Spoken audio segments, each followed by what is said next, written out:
Welcome to E-commerce with Coffee, a podcast powered by Amber Engine, where we share e-com secrets for brands over your favorite brew. We start with the caffeine and then leap enthusiastically into behind-the-scenes e-com insights that led to the success of our guests. I'm Nate Svoboda, and I'm about to serve you up the best. Let's get started.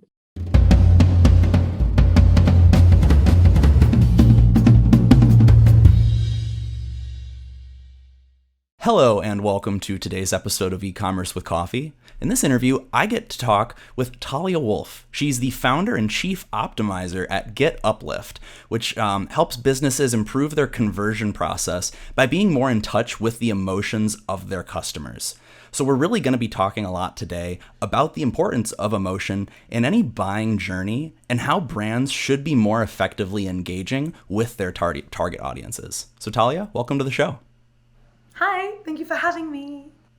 Yeah, really excited for the conversation today. But, before we dive in, you're one of the most energetic people I've ever chatted with.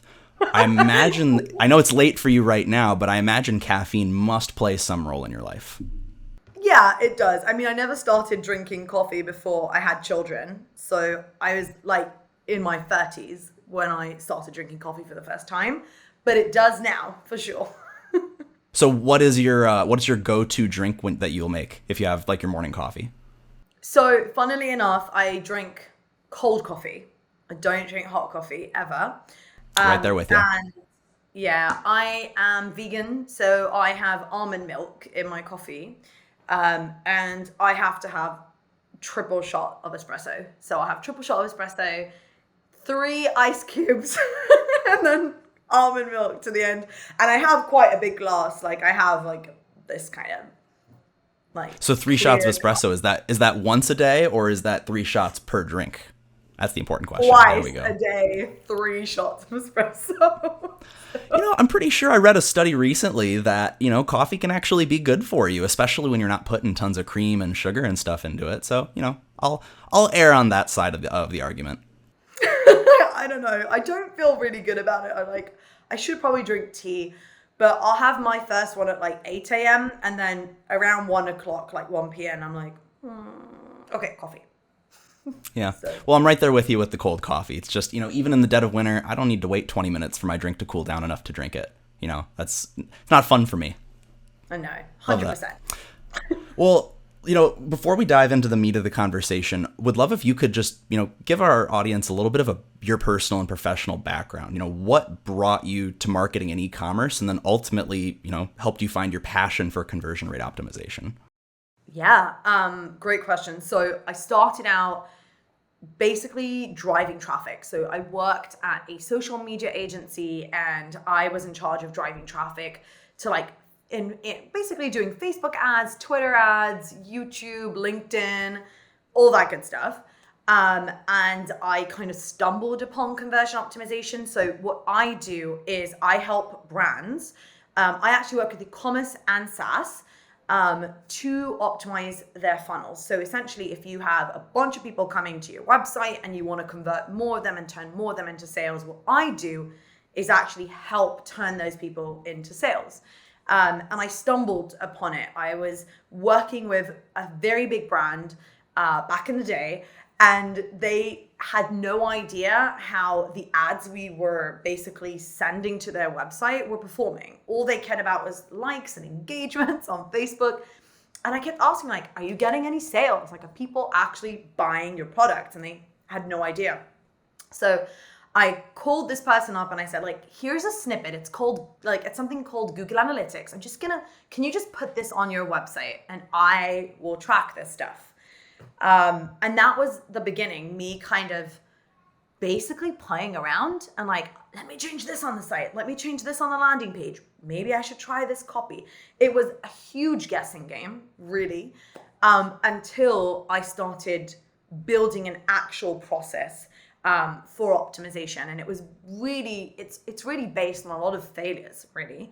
And as you mentioned in my, when you were kind of introducing me, it's all based on psychology, how people make purchasing decisions, the emotions behind the decisions, the real intent, and stepping away from tactical stuff, stepping away from changing a color of a button and really diving into why is your customer there? What is their true intent? What are their biggest pains? So that's what I do. And Getuplift is an agency, and we also have a training space. And basically, we work with amazing brands and just optimize their websites. No, I appreciate the oversight there. Can you talk to us a little bit about what your team does specifically? I know on the website you talk about doing website audits, you do existing customer interviews, competitive analysis of competition. Yeah. Probably just stole a few of your answers there, but can you talk to us a little bit about how you support those brands you work with? Yeah, for sure. I love talking about this. So this all kind of stems from the beginning, right? At the beginning, I would just look at a page and I'd say, I don't know, maybe I'll change the headline and it will work. And you all know this feeling. You're looking at your website and like, why aren't people converting? It can drive you nuts. And you've tried all the things and it's just not really moving, not really doing anything. So I took a step back and I was like, okay, let's figure out how people make decisions to buy, because that's the whole idea. We're trying to get people to buy. So essentially what I ended up doing is kind of digging into the psychology of how people make decisions. And I uncovered, and this isn't me, psychologists, neuroscientists, and the biggest brands in the world know this, that people make decisions based on their emotions. And I understood that in order to increase my clients' conversions, I have to understand their customers' emotions. I have to understand their pains, challenges, the things that are keeping them up at night. And I need to understand what are the desired outcomes. How do they want to feel after buying a product? To do that, we need to do some of the research that you mentioned. So a lot of our work is, yes, analytical, looking at data, where's the leak, what's not working, which page. But the real meaningful work is actually done with the research. And that's where we do customer surveys and we do interviews with customers, and we'll do something called review mining and social listening. And we do competitor analysis, but not competitor analysis like looking at pricing and how much are they charging, but what are they saying? What are the emotional triggers? Like, how are they speaking to? Who are they speaking to? We do a bunch of things in terms of design analysis too, looking at color psychology, looking at the visuals that you're using. Are you using the right emotional visuals that support your message?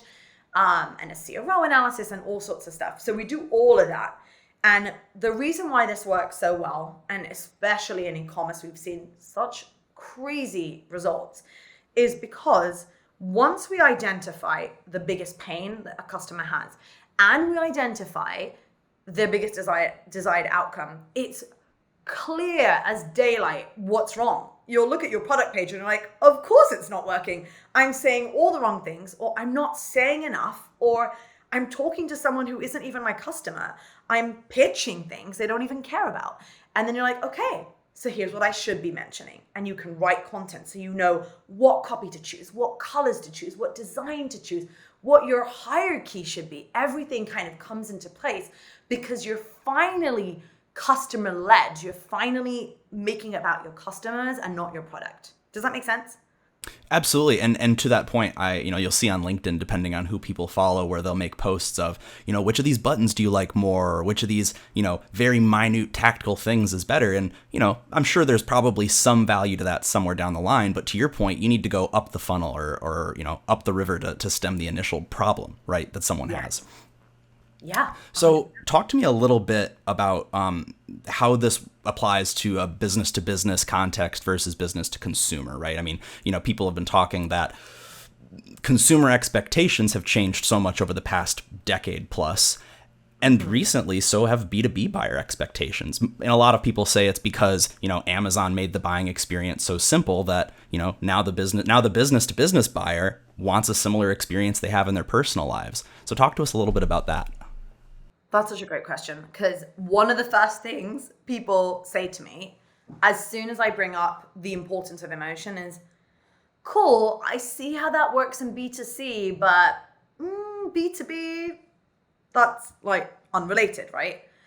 But for some reason, we somehow convinced ourselves that with a B2B purchase, there's a robot sitting behind the screen or something. It's people are people and we're human. And as an example, if you are a B2C company, then the person sitting behind the screen is making a decision about themselves, maybe they have to ask their significant other, like, hey, what do you think about this? When you are making a business purchase, if you're testing out a software like email marketing, a landing page builder, anything really, when you are purchasing an HR software, something for the company, so many emotions go through your brain because it's not just your decision. It's, hey, what if my team doesn't like my choice?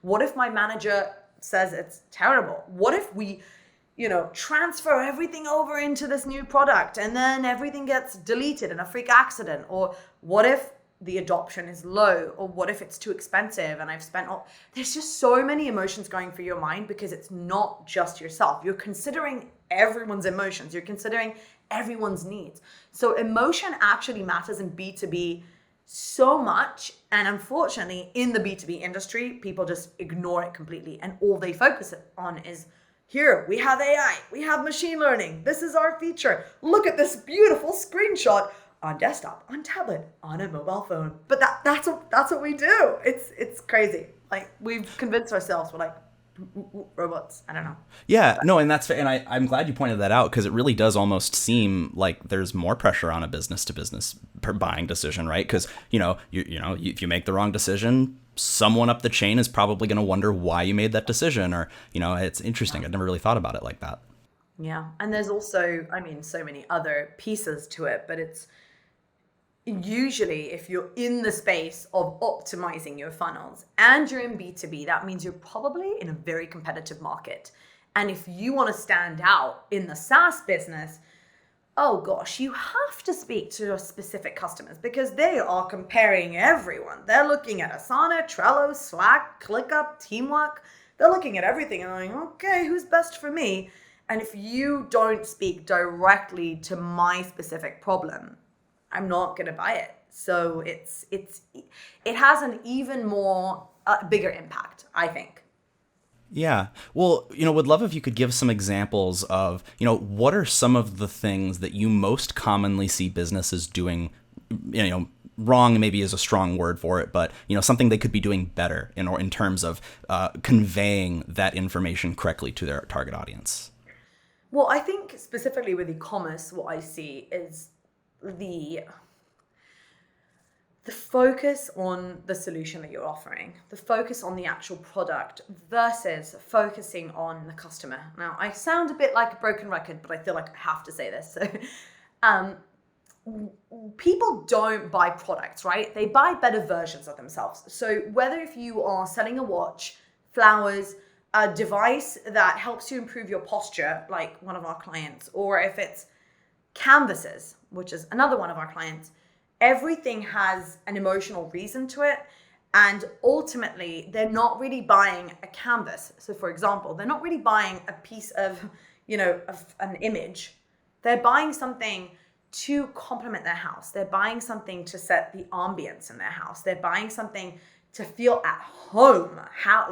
That's big pressure. Like, you're buying a huge canvas for your house and it has to withhold all the values and everyone should like it and it should support everything else in the house and it should feel perfect. There's a lot of things that go into it.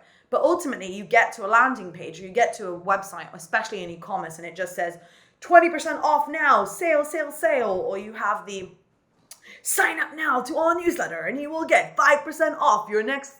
I'm like, what? That's everyone comes up to customers with deals and sales and coupon codes because we've lost the ability to communicate how our products are going to make your lives better. And that is the one thing I would love brands to focus on more. I'm not saying that your solution doesn't matter. It does. But your solution is the vehicle that takes your prospect to their promised land. Okay, whether if it's to feel better about themselves or to feel like part of a community, or if it's to feel good in their house, whatever it is, it's a vehicle. It's not the destination. Yeah, I love that. And I mean, truthfully, that can apply to any context, right? I love that they're buying an ideal state of themselves or of their life, right? I can absolutely see that. Now, you talk about emotional targeting and some of the content that you put out and some of the stuff on your website. talk to us a little bit about what does effective targeting specifically look like, or effective emotional targeting, pardon me. Well, I think there's multiple applications to it, but ultimately it always starts out with identifying those emotional triggers. So it always starts with the pain. What is my prospect feeling right now? What are the pains, hesitations, concerns? And it always ends up with, okay, this is their desired outcome. This is how we are going to deliver it. When you are leveraging emotional targeting the right way, in a good way, you're essentially A, making it about them, and B, ensuring that a person can feel everything throughout the entire experience. It's not just a magical headline that says, be the best you. That it's not that. It's everything, right? It's the visuals that you choose. It's the colors that you choose. It's the content hierarchy, what you should say and when. For example, one of the most common, well-known copywriting formulas is PAS, pain, agitation, solution. So you start with the pain. You describe their pain and what they're going through. You have to know what their real pain is. It's not going to be something specific, simple. It's going to be deeper, the actual pain that they feel. Then you're going to move on to agitation. That's the A. Agitation is basically saying, this is how it affects your life. This is how you are now affected by this pain. And solution is you offering your solution. But in order to do that, and it's a really high converting copy formula, I really highly recommend looking into it. In order to use it right, you do have to know your customer's emotions. You have to understand their pain. So it's more than just something on the surface. For example, with our client Upright, they basically sell an amazing device that helps you fix your posture. You put it on, it's this size. I actually have one of those, funny enough. Cool. Isn't it amazing? It's amazing. I love working. It is amazing. But feel free to keep explaining it, because it's possible other people don't have one. Cool. So basically it's this size, and you place it on your back, and every time you slouch, it vibrates. And you sit up straight. And I kid you not, within a couple of days, you're sitting up straight. Your posture is better. Now, they could go the easy route and just say, you slouch, sit up straight. Or this is biofeedback, amazing chemistry, blah, blah, blah, whatever, like all the technical stuff. But instead, doing our research, we understood there was a couple of things here. A, we're talking about people who are mostly sedentary. They're sitting in front of their computers all day and they're tired, and they basically, what we uncovered is everyone wants to improve their posture, but we forget. We may start out the day by sitting up straight, but as the day progresses, we're like, oh no, we're like this, right? Because we forget. And it's not our fault. And that's part of the messaging. You slouch because you forget to, but you don't have to with Upright, because we do it for you. And we remind you. Or for a different type of audience they have, really cares about what they look like. They really care about their health. They care about building a better self for their future. So maybe they don't have pain right now, but they want to monitor their posture. They want to make sure that in the future they don't have, back pain, neck pain, knee pain, which is a lot of people feel that. And that is another piece of the messaging of feeling better, feeling healthier, seeing that on yourself. So instead of focusing your messaging on the, pain, oh, you have back pain. Of course they have back pain. That's something that we can mention. But we also want to talk about, feeling upset about the fact that you want to fix your posture and you just keep forgetting, or the idea that you have to sit another 6 or 7 hours in front of the computer and you're dreading it because you're going to be in pain. So there's all sorts of different pieces that you have to weave in to go beyond the shallow, beyond the having back pain, use Upright. It's beyond that. It's really addressing their specific pains on the head and saying, we know what you're feeling. This is how it's affecting your life. Here's the solution. It actually works. And it does. So it's exciting. But hopefully that example kind of gives context to what I was trying to say. Yeah, no, absolutely. And I was listening to a webinar recently, and I'd never heard this before, but I put it on a sticky note, and I'm actually looking at it right now. Features tell, benefits sell. Exactly. Love that. So I realize this is probably not an easy answer, and it probably depends on the stage of the buying journey that someone's in. But have you noticed or seen any types of content specifically that do this better, right? Whether it be copy in a blog post or, an informational video, or we're seeing infographics that are a lot more where it's not just an image of the product, but it's actual text overlay of what those features are. Again, probably depends on where the buyer is at. Well, I'd love to know if there's anything you've seen.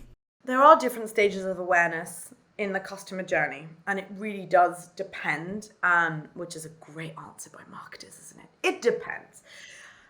It depends.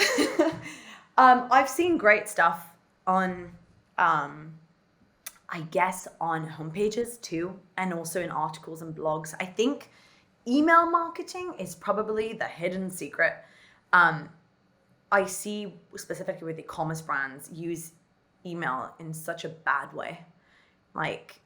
But if you do it the right way, wow, is that a gold mine, because that is where content can thrive. That is where you have room to write long form copy, to talk about, address one specific pain they're going through and kind of walk them through it. That's where you can tell the story. You can introduce yourself. You can talk about why you built this product or why you designed it. Email is an amazing place for this kind of content to live.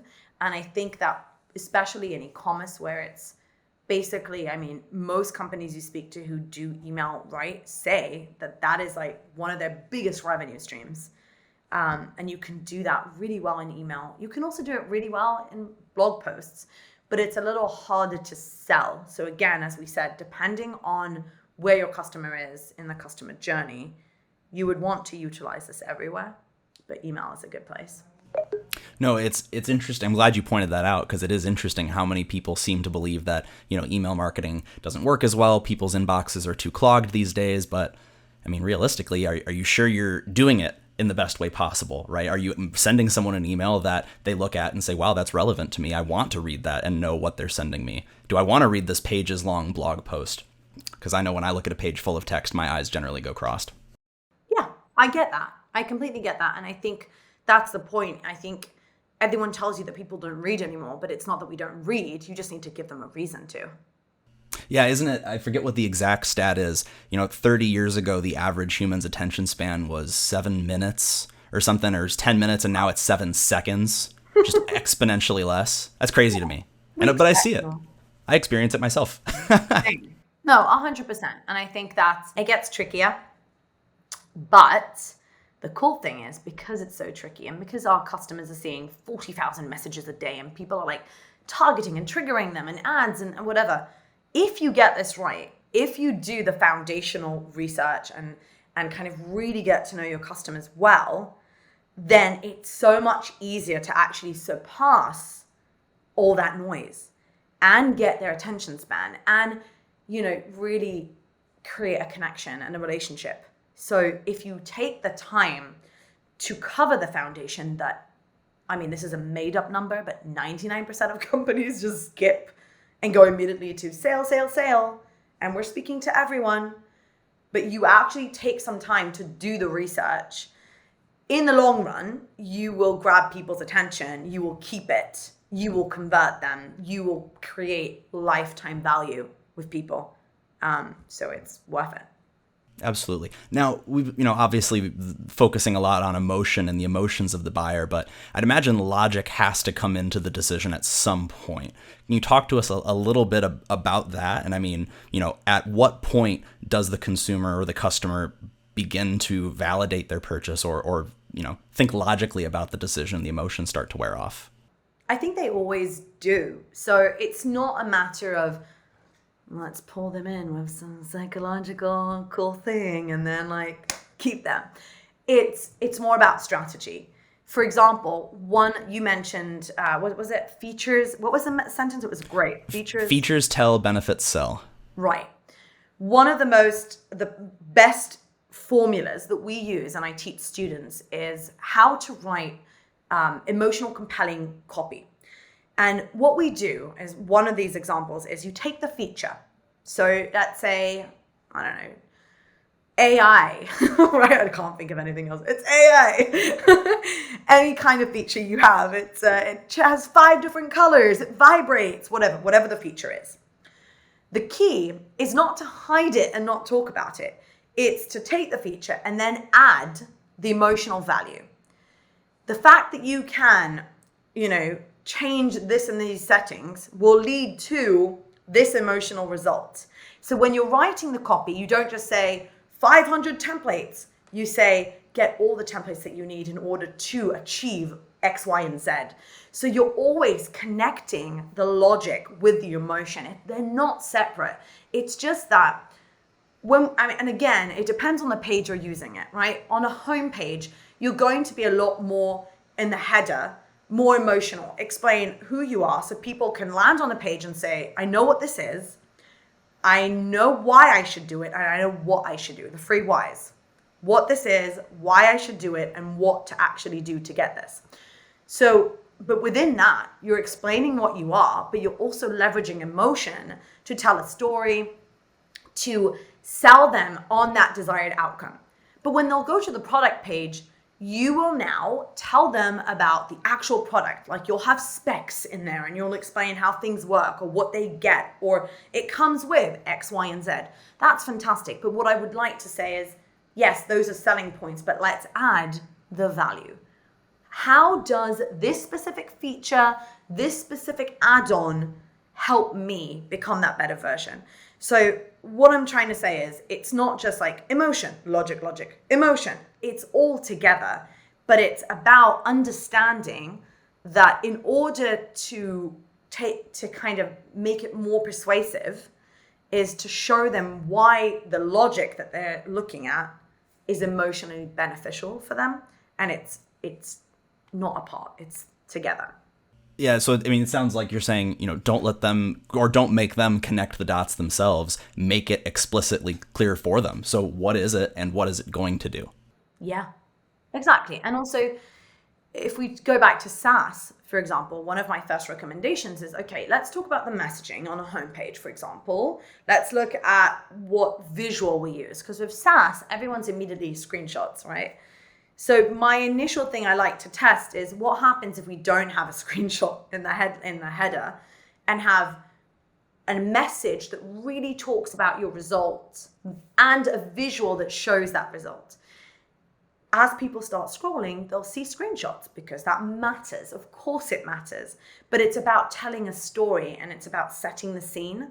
And it's the same with a product page. It's the same with your all products pages or your, if you have a testimonials page or your homepage, it has to tell a story. Yeah. Well, so would be curious, obviously, we just mentioned a minute ago that consumer, or I mean, I guess just people in general, their attention spans have shrunk over time. I'd imagine that consumers have always wanted a better end state, right? I mean, people buy things for that reason. But can you talk a little bit about how, if in any way, has emotional targeting changed over time? And is it, do you think, in result of the attention span shrinking, or maybe another factor? Wow, that's such a good question. I think, when I started my journey within conversion optimization, I was looking at what people were doing. And they're still kind of doing it. It's not as bad. But, sale, money. It's all about like that. And then what I did is I looked at offline advertising. The Nikes of the world, the Legos of the world, the Adidases of the world. Offline, like television and billboards. They're all so emotional, right? They're all based on making you feel something. Go back to like one of the first Lego ads as what it is beautiful. That's the headline. There's nothing in there about like how many Lego pieces, how much it costs, what colors you get. You can build Batman's ship from or whatever, like the Batmobile. There's nothing in there. It's a little girl standing next to a pile of literally nothing.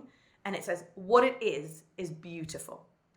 And the whole idea there was you are building a future and your child will build whatever they want and it's going to be beautiful, but let their imagination run. It doesn't matter what it is. But when you looked at the offline world, that's what they were doing. And then when you actually looked at ads for Lego online, it was, get this for 5% off, for 20% off. Like, for some reason, there was like this disconnect between offline world and online world.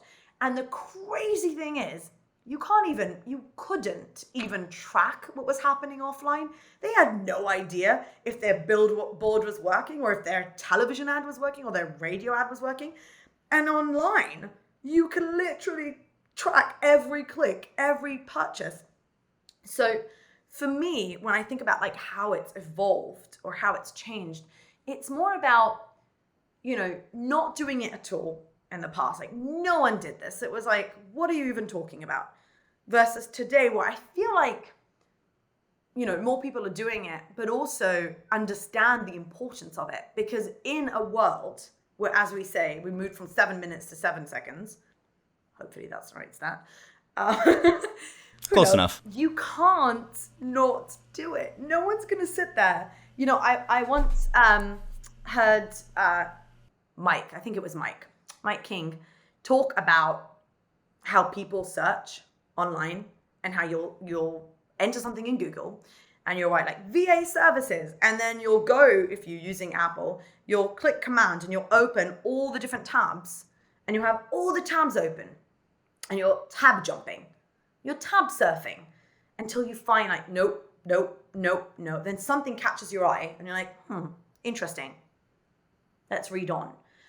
That is how emotional targeting helps, because if you say the right message to just grab their attention and say, oh wait, this looks like it's for me, then you grab their attention and they're there, right? And you can stop that 7 seconds and get them to spend the time to read, giving them a reason to read. No, absolutely. And I mean, I feel like everyone can probably relate to that, where you've gone, even on Amazon, right? The first thing you're looking at is the image of the product, and you're going to keep going until you find one that compels you to stop and actually read the rest of the information, right? Would love if, we could talk a little bit about, there's obviously larger brands, smaller brands. There are benefits and cons, trying to think of what the opposite of benefits is, and cons to both. But if a company doesn't have tons and tons of traffic or tons and tons of existing customers, how do you advise they go about analyzing their conversion rate funnel and running tests? Well, that is, it's a couple of questions in there, right? Because number one, I would say first and foremost, not having enough traffic gives you an even more important need to understand your customers' emotional triggers and know them better and understand the foundation. That's part one of the answer. Because, not turning this into Avengers thing, but part one. So the idea is that if you know that, then at least you know that the more people, even if there's not a lot of people coming, when they do come, you hit them right with the right message, the right design, the right customer journey, and they convert. So don't think that only the biggest brands can do this, because the whole idea is that if you are a small company in a huge industry, that is your way to stand out. It's by making it about customers. So that's one thing. The second thing is to answer your question about like, how do they A/B test? You might not be able to, is the real answer. That's not a bad thing. Yes, CRO in general is viewed as A/B testing. I think that's it. Like, it's kind of like symbiotic for some reason, but conversion optimization is about so much more than A/B testing. It's about uncovering pains and problems and fixing them so that people have a better customer journey. So what better way to do that than understanding your customers? So you won't be able to test. That's fine. Just to give you an idea, you want to have around 300 conversions a month of the same conversion. So if you're trying to get sales, if you want to A/B test, you have to have at least 300 sales a month in order to run statistically significant tests. Just saying. Don't have that? No worries. What you want to do is leverage the research that you're doing, which is all the stuff we mentioned, like interviews, customer surveys, visitor surveys, review mining, social listening, all that good stuff. to make educated guesses. Yes, I did just say educated guesses. And make bigger changes. Don't just change the CTA, because that's not going to help you. Changing a call to action button on a small site is going to give you 0% uplift. But if you take everything you've learned about your customers and completely redesign the page, completely rewrite the page, and make it about your customer, won't be able to test it live, but 3 months down the line or 2 months down the line, compare the dates and see how you're doing. And you'll feel it on your revenue, like you'll feel it on the pipeline. But it's even more important to do this research if you have a small business or not enough customers. Yeah, each opportunity just matters that much more in that context, right? Absolutely. Yeah. Well, Talia, this has been a fascinating conversation. I feel like we probably haven't even scratched the surface of what we could, but the last thing I want to ask you, what are some of the books that you would recommend, or the resources that you really enjoy to stay on top of trends, things that interest you, et cetera, as they regard to CRO? Great question. I have a couple of things I can recommend. So number one, the first book you should read is by Dan Ariely. It's called Predictably Irrational. Phenomenal book. I read it almost a decade ago, still so relevant, and will be super helpful for you to understand how people make decisions. First recommendation. Other than that, my favorite resources are Copy Hackers. So Copy Hackers is a brilliant well of knowledge about copywriting, about customer research, everything you need to know in order to understand how to write high converting copy. You can read our blog at Getuplift, which also gives you a ton of free resources on psychology and how to speak your customer's language. And in addition, I also actually really love just reading Ross Simmons' content. So he sends an amazing newsletter about content optimization in terms of SEO, really. But it's so good, and he basically breaks down how brands made it, how brands are so successful, and he breaks it down into like very specific pieces, and a lot of it is about customers and understanding them. So it's really amazing. Ross Simmons is on Twitter, and you can also follow him at Foundation, and really great content. Awesome. I appreciate you sharing those. We'll make sure to put those in the show notes. But, for our listeners who, what we've talked about resonated with them, or, they want to get in touch and geek out about revenue or conversion rate optimization, where can they get in touch with you and your team? So getuplift.co is probably the best bet, but you can also follow me on Twitter, and you can also join our Facebook group, which is called We Optimize. Multiple ways. You can email me and through the website, or you can just, go down the rabbit hole of all the content or watch YouTube videos. There's a ton in there. But yeah, anything, Twitter. Well, I appreciate all the time that you shared with us, and would love to have you on the show again for future conversations. That sounds amazing. I'd love to do that. Awesome. Thanks, Talia. Thank you. That's it for this episode of E-commerce with Coffee, powered by Amber Engine. If you haven't gotten your fix yet, be sure to get more e-commerce brand secrets on our website at amberengine.com. And don't forget to subscribe for more episodes.